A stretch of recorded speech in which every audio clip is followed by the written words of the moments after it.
Tere! Maris jälle siin Nauding Energiast kanalil. Käisin jälle oma Akasha kroonikates kolamas. Juba eelmises videos mainisin, et see on selline energeetiline ruum. Akasha kroonikad on kosmiline andmebaas, kuhu on talletatud kõik universumi kogemused, emotsioonid, energia. Ja seda võib võrrelda justkui sellise hiiglama suure raamatukoguga. Ja seal on siis salvestatud, talletatud nii iga indiviidi, iga inimese isiklikud kogemused, eelmiste elude kogemused, tänase päeva energia ja ka tulevikupotentsiaal. Ja samuti siis kogu kollektiivi ja kogu universumi info on seal ka olemas. Mina saan infot ainult iseenda kohta küsida, et ma ei ole õppinud teiste inimeste Akasha kroonikaid konsulteerima, aga ma leian, et see on väga huvitav koht, kust siiski infot saada ja sõnumeid saada. Ja sellepärast ma küsisin seekord sellise rõhuga, et nagu mida mina peaksin tegema, et ma saan ainult iseenda kohta küsida. Ja sellepärast ma küsisingi, et mida ma peaksin edastama, mis sõnumit ma peaksin edastama selle video vaatajale, et see oleks talle toeks tänases päevas, tänases hetkes. Ja tahtsingi sulle rääkida siis sellest nägemusest, mis minu Akasha kroonikatest siis täna tuli. Ja see on selline üpris muinasjutulik lugu, aga väga tugeva pointiga. Ja ütleks isegi, et ilusa lõpuga. Niisiis, kõigepealt tuli läbi väga tugevalt valge värv. Ja see on siis selline lootuse ja avaruse värv. Aga kohe pärast seda ma nägin, et see valge oli üks lind, kes lendas laias taevalaotuses, sinises taevas, kus pole ühtegi pilve. Ehk siis see peaks ju sümboliseerima vabadust ja sellist avarust ja et sa võid teha ükskõik mis tahad ja no tõesti, maailm on sinu ees valla.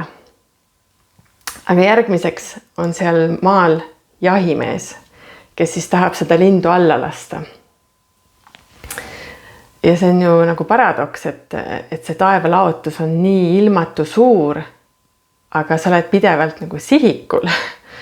Ja sealt siis ma tajusin kumaski läbi selline ohutunne, see tunne, et sa oled nagu pidevalt jälgitud, sa ei saa vabalt käituda, sa oled sihikul pidevalt.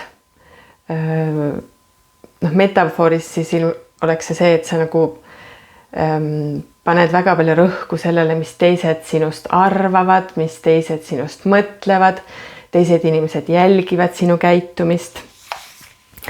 Aga konkreetselt sellele loole siis tagasi tulles, et see oli selline valveloleku tunne, et ma pean nagu kogu aeg põgenema kuhugi, aga samas mul ei ole põgenemisteed.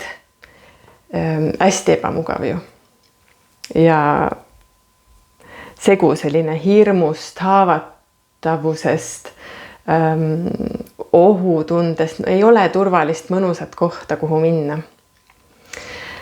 Aga järgmiseks see lind taipas, et aga mis ma siin taevalaotuses siis niimoodi hõljun, et aga ma lähen puu otsa peitu. Ja siis järgmiseks ta leidis ühe puu, mis on siis selline turvaline, seal ta on peidus, kaitstud, jahimees teda üles ei leia, jahimees läheb oma teed järgmisi linde otsima. Ehk siis see fookus ei ole enam sellel ohul, vaid kuidas leida lahendus. Ta leidis lahenduse, et siis puu otsa minna peitu. Ja see faas siis minu jaoks tähendab selles loos sellist iseenda kogumist, turvatunde taastamist, iseenda otsinguid, haavadest paranemine,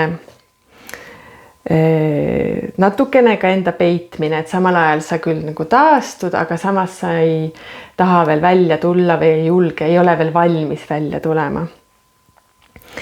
Ja kogu see nägemus siis päädis sellega, et see puu, mis enne oli lihtsalt selline mõnus roheline lopsakas ja kaitsev, see puhkes õide nagu kirsiõites ja see valge tuvi siis, ütleme, valge lind, ta lendas sealt välja nagu hoopis teise olemusega. Et see on väga, väga liigutav lugu transformatsioonist ja muutusest. Et kas leiad omale mingi tõlgenduse sellest? Oskad kuidagi seoseid luua oma elust? Aga mina näen, et see on selline pikem teekond inimesest, kes on olnud tükk aega sellisel valvel positsioonil, oma elus näinud palju rohkem ohte ja illusiooni kinnisusest, et ei näe nagu väljapääsusid ega lahendusi, kuigi see on illusioon, sest taevas ju tegelikult on ääretult lai.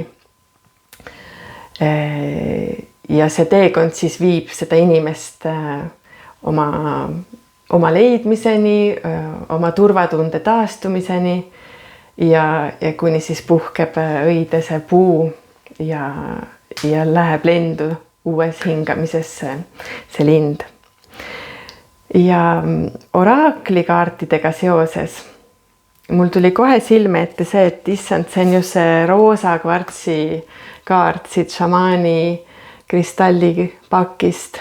Roosa kvarts 37, mis taandub siis 3 + 7 = 10, 1, uued algused, uute alguste kaart. Et see lugu sümboliseerib nii ilusti sellist õide puhkemist pärast pikka rasket teekonda. Ja samuti siit pakist, kui ma võtsin välja siit selle kaardipaki, siis kaardipaki põhjas oli esimene kaart kohe ka linnukaart, toonekurg, mis ütleb, uued seiklused ootavad sind. Et see on samuti uute alguste ja uue suunakaart. Et see on nagu päikese tõus siit tuleb, eks ju. Idakaarest taas päev, kuidas see laul on, et idakaarest päev koitma lööb. Et ta näitab nagu uut päeva, uut algust. Võt. Ja nüüd ma olen juba tükk aega siin jutustanud seda lugu. Ja pärast seda, kui see on nägemuses, siis nagu oli see õnnelik lõpp, et see lind lendas sealt kirsipuu õite vahelt lendu. Ma tegin seda meditatsioonis ja kui ma silmad avasin, siis oli kellal 14.44, 44 ehk siis 444. Ja minu jaoks see sümboliseerib alati sellist kaitsmise ja kaitstud olemise energiat ja sõnumit siis selle kohta. Nii, aga tõmbame mõned kaardid ka siia juurde, et natuke lisainfot saada ja võib-olla kuidagi aktuaalsemalt siduda seda sinu tänase olukorraga. Kuna seal nägemuse lõpus siis nägin kellal 44 numbrit, siis siin kaardipakis Moonology on 44 kaarti. Tõmbame siis siit kaardi ja küsime niimoodi, et kust see tänane uus algus, see uus õide puhkemine, kust see teekond on saanud alguse, kust sa tuled? Oi, issand, kui palju kaarte tuli välja. See räägib sellest suhtlusest. Issand, praegu just oli ju see kaksikute uus kuu ja see kaart, mis siit välja kukkus, oli kohe uus kuu kaksikutes. Suhtlus on põhiline. Et selline tunne, et sind jälgitakse pidevalt ja et teised inimesed kuidagi kritiseerivad sind. See võib ju olla ka seotud suhtlusega, see on suhetega seotud. Sa ei ole võib-olla tundnud ennast oma suhetes turvaliselt. Väga oluline on enda avamine ja enda arvamuste väljaütlemine ausalt. See ei ole alati lihtne. Ja samas inimene võib ju tajuda või oletada mingeid muid asju, mis teine inimene tema kohta võiks arvata. No, see on nagu tüüpiline mingi küla jutud, et issand, et mis ta minu kohta nüüd arvab ja aga kui sa ei suhtle ja ei räägi, siis sa ei saa ju oletada, mis teine inimene sinust arvab või kas ta üldse sinust midagi arvab. Ja mulle hästi meeldib, ma nägin internetis ühte videot lühikest, et keegi seal innustas siis rohkem oma loomingut jagama või näiteks alustama oma ettevõtet või astuma mingeid selliseid sammusid, mida inimesed on võib-olla kartnud või tagasi hoidnud, sellepärast, et nad kardavad, mida teised minust arvavad. Ja siis seal see videos öeldi, et kuule, et nad juba arvavad sinust, et ära sellepärast nagu muretse. Et me ei saa teiste arvamust muuta. Ja see roosa kristall, roosa kvarts, see on just enese väärtustamise, enese armastuse, see on armastuse kivi. Kõik võib armastuses õide puhkeda. Et mida rohkem me iseennast, nüüd läks uduseks jälle siin see pilt. Nii, et mida rohkem me iseennast õpime tundma, mida rohkem me iseennast võtame vastu, aktsepteerime sellisena, nagu me oleme. Ehk siis õpime iseennast armastama, usaldame, et me olemegi väärtuslikud juba sellisena, nagu me täna oleme, olenemata sellest, kui palju ma panustan või minu panus juba ongi piisav. Et me ei seosta oma väärtust mingite saavutustega või teistele millegi andmisega. Et kui sa iseendast tõeliselt hoolid, siis lähevad ka suhted korda. Nii, sellises küsimus selle kohta, et kust see teema võis alguse saada ja oli suhtluse teema. Okei, võtan siit kuukaardipakist veel ühe. Kuhu suunda see uus algus läheb? Mis on need järgmised sammud? Sest eelmises lugemises me rääkisime sellest, et on aeg hakata samme astuma. Et mitte jääda kinni oma mugavustsooni. Usu impossible, usu, et kõik on võimalik. Usu ka sellesse, mida sa täna arvad, et see pole võimalik. Et usu iseendasse, kõik on võimalik. Need esimesed sammud tulevad ja kui sa sellest hirmust läbi lähed ja ikkagi selle ära teed, siis sa näed, et ei olnudki nii hull. Ja kõik on võimalik. Tõmbame veel kokkuvõtteks ühe kokkuvõtva kaardi ja siis on tänaseks kõik. Selline hästi roosa, et tõesti seal nägemuses ka nagu alguses see alguspilt, kus see lind oli seal sihikul, see oli tõesti selline nagu hästi ängistav ka, et sul ei ole nagu vabadust teha neid asju, aga see peegeldab seda, et inimene on ise oma mõtetes, oma peas kinni vangis.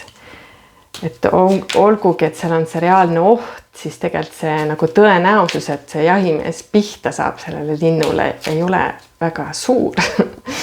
Ja pealegi on ju neid puid, kuhu peituda, tuleb lahendusi otsida. Nii. Mis on kokkuvõtteks see sõnum, mis juhatab sind uuele teele, uuele õitsengule? Kokkuvõttev meeldetuletus. Kahe maailma vahel. No iseenesest see veel sümboliseerib seda, et see on veel natuke üleminekuperiood, et ei ole veel täiesti käes kõik uued, kõik uus ja see on ka igati loomulik, et muutused võtavad aega, aga usalda, et kõik on võimalik ja sa oled õigel teel.